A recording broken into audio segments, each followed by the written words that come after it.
What is going on, everybody? It is Dylan with Astrodfs, bringing you a brand new video. Today's video, Week 14's quarterback and running backs to target. So let's get right into it. I don't have Josh Allen and Patrick Mahomes right now on tournament or cash. If they were to be in anything, it's going to be in tournament. I just don't like that game from a numbers perspective. Obviously, it's the highest total on the slate. We know what both of these offenses are capable of doing, but the defenses are kind of playing better than they have, and the offenses have been playing worse than they have. Like, if you go and look at Patrick Mahomes, his numbers specifically, they're probably the worst in his career, right? And he's still having a good year, a great year, but from a fantasy perspective, not good. For the price that you're paying, like $7,900 Patrick Mahomes is crazy. Like, crazy to think about Mahomes not being 8K plus every time. And this week he is. Josh Allen, if I'm playing somebody, it's Josh Allen, right? I like the rushing upside. It's obviously a tough matchup. The Chiefs defense is a top 5 defense, I think. If not top 5, top 10, definitely. I just don't like that game. I just don't think it's worth paying in cash in that matchup. First quarterback I do have is Lamar at 7,700 against the Rams. Obviously, you can see they're giving up 18.3 quarterbacks, so not the greatest, but not the worst. They're 7-point favorites. Not a high game total. I think the total's 40. But they're giving up the second most rushing touchdowns to quarterbacks. They play the running back really good, which is what the Ravens do. They run the ball. But Lamar's getting the team high 33% of the red zone carries, so that's another positive. But yeah, overall, I think it's a really good opportunity for Lamar in this one, and he's a cash quarterback for me. And then we go down to Justin Herbert at 7,500 against Denver. Another high total on this slate. They're giving up 19.1 DraftKings points a game. Top 10 PFF pass block advantage. Denver giving up over 3,000 yards and 20 passing touchdowns to quarterbacks. Justin Herbert, 4th most passing red zone attempts in the league. The Chargers offense just doesn't look good. They don't.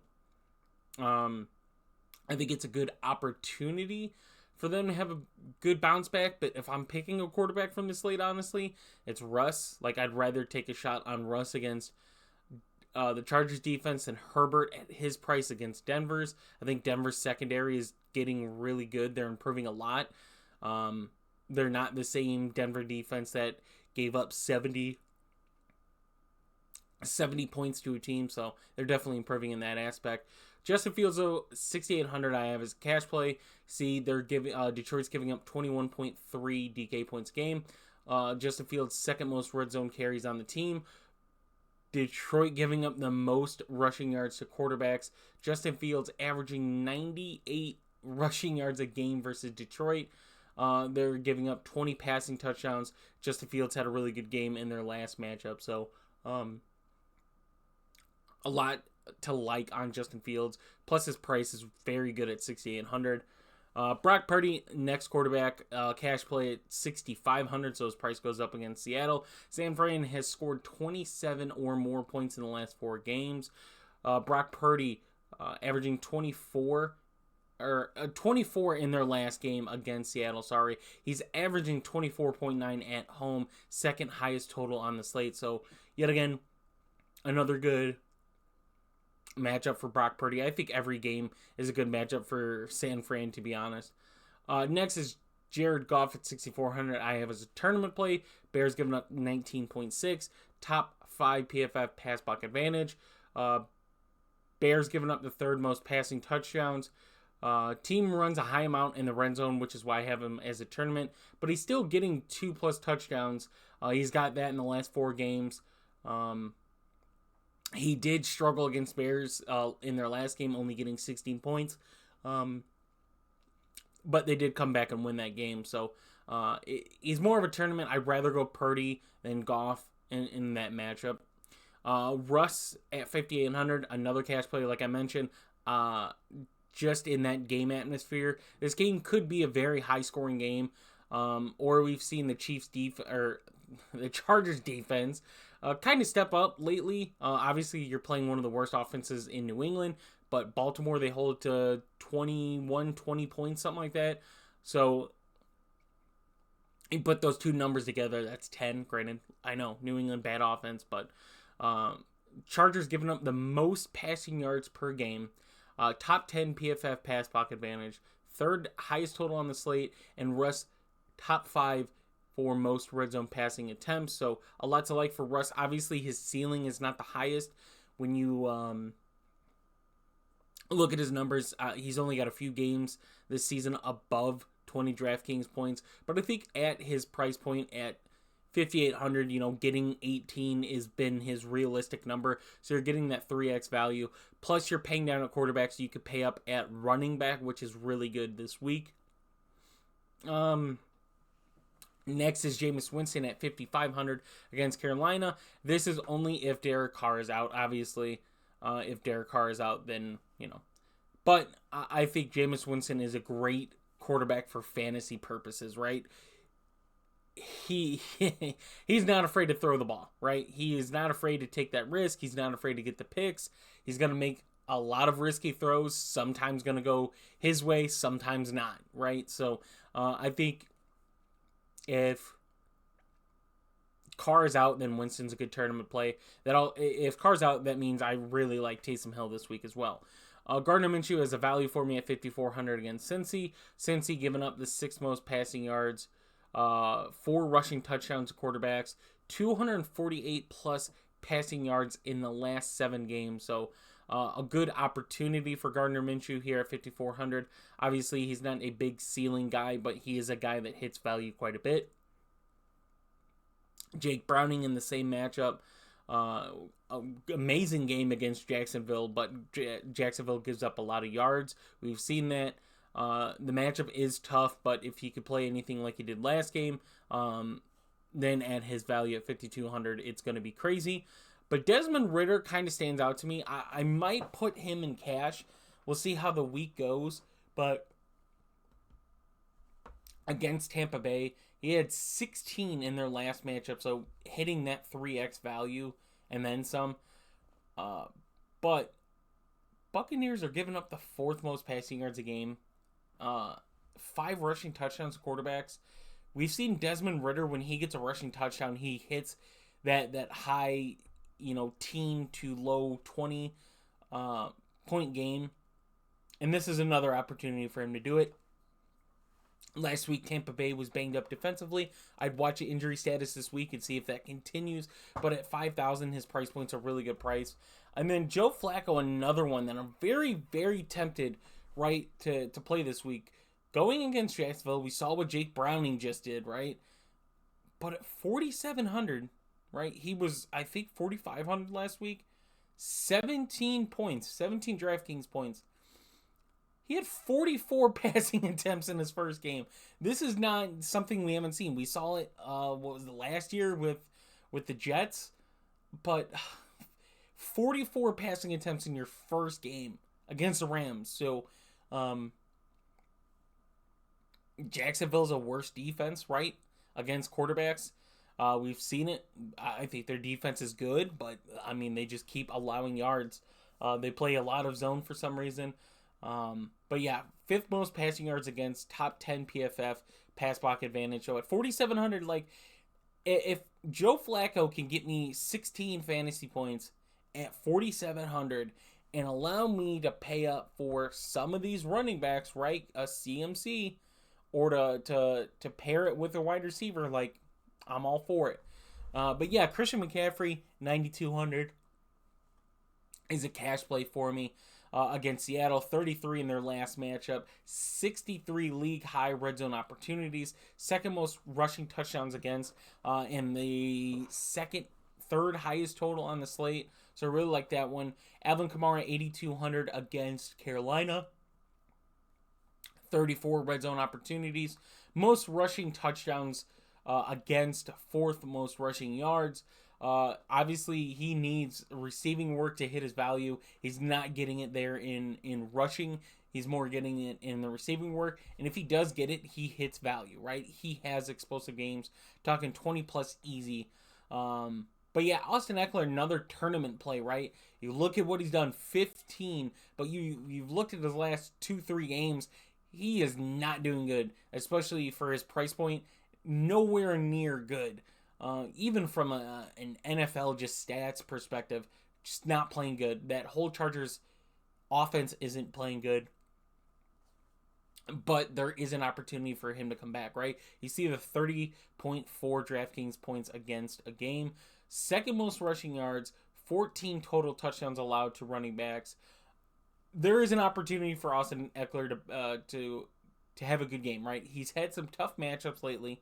One was against Green Bay. He had a really good matchup and still underperformed. So if this Chargers offense is going to click again, it involves Austin Eckler being included quite a bit. And that's in the passing game where he is dangerous at. So I have him as a tournament. Don't think I'm going to get there in cash. Josh Jacobs, another tournament play at 6,900. Fourth most red zone carries in the league. Top 10 PFF run block advantage. Seventh most receptions to running backs Minnesota's allowing. Otherwise, it's a tough matchup as far as rushing. So, I don't like his price point on this week. Like, I'd rather pay up, honestly, for Kamara and McCaffrey and just stack that top, or kind of split it between, CMC and Zach Moss, CMC, Joe Mixon, which we'll get into shortly. And then Bijan at 6,500. We're unsure of the volume, right? It's a week-to-week thing. Bijan's either going to have a really good week or a really bad week, and that's because the volume he gets. He doesn't get red zone opportunities. We wish he did. He sometimes gets targets. He's a boomer bust. He's the definition of boomer bust, and it's not him. It's the work that he's going to get, right? We all know Bijan could be one of the best running backs in the league if you put him on a good team. Like if you put him on a team like Buffalo and they used him, he's going to be a great running back. So he's always going to be a tournament. It's going to be really hard to make him a consistent cash running back. David Montgomery, the next on the list. Touchdown streak. That's just what Detroit does. They run the ball a lot in the red zone, and he's usually the guy to get it. Stole one of Gibbs' touchdowns last week. 17 in their last matchup against Chicago, obviously playing his former team again. Top 10 PFF run block advantage. Bears are giving up the most receiving work to running back, so that's yards, receptions, touchdowns, all of it. Chicago's allowing a lot too.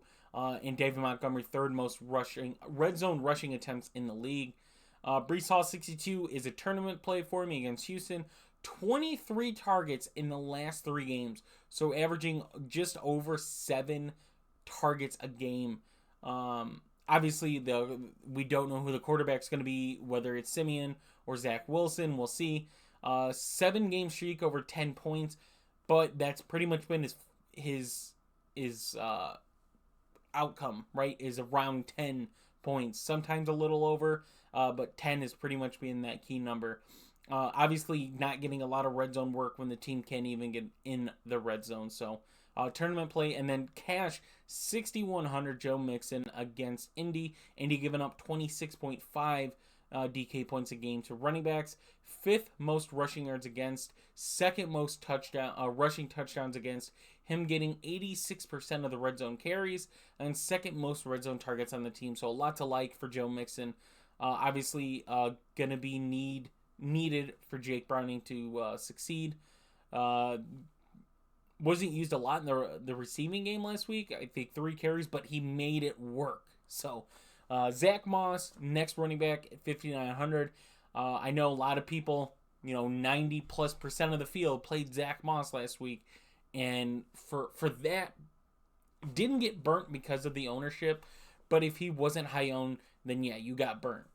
But you got to remember they played Tennessee, a very tough defense. He's got a top 10 PFF run block advantage this week. Top 10 still. Remember, with Jonathan Taylor being back, Zach Moss is still top 10 in the league for red zone rushing attempts. 19 carries last week. So Indy's going to give him the ball. They're going to give him the ball again this week against Cincy, who is, 22.3. Zach Moss is getting 85% of the volume, then yeah, you're talking about 18 points, which is 3 times value for Zach Moss. Javonte, I have as a tournament play at 5,800. Can't spell best at all. Third best PFF run block advantage. Second most receptions to running backs, and third most receiving yards to running backs. Javonte gets that work in the receiving game. 43% of the red zone carry, so we know that Samaje is still there. He gets the receiving work as well. McLaughlin gets attempts too, so that's why Javonte's a tournament versus Cash. If he was getting, 75% of the volume, then that's a different story, but he's splitting it pretty good with McLaughlin and P. Ryan. And then last is Alexander Mattson, 5,500 I have as a value against Vegas. You can see Vegas giving up 25.6 DK points a game to running backs. You look at kind of their last few games, Raiders are playing running backs pretty good. Mattson getting 55% of the red zone carries, second most red zone targets on the team. He's been splitting the running back work, which is worrisome and which is why I have him as a value. But I think if he gets a good amount of volume, it's a good spot for him. So 5,500, have him as a value. And that's pretty much it for this week as of right now. Obviously, injuries might come up. Something might come up that we see. So we'll look at that. Seattle's one of those ones to watch. But yeah, that's it for quarterbacks and running backs. I will have a Thursday showdown video going out tomorrow, and then probably Friday or Saturday, the wide receivers and tight ends. So if you guys are interested in that, click the like and subscribe. Like shows me that you guys enjoy the video. Subscribe, so when I post the videos, you guys are alerted. So if you guys are interested in joining us, click the link in our Discord. A very cheap subscription package, a very high win rate in our player pool. So if you guys are interested in that, click the link, and I will see you guys in the next one.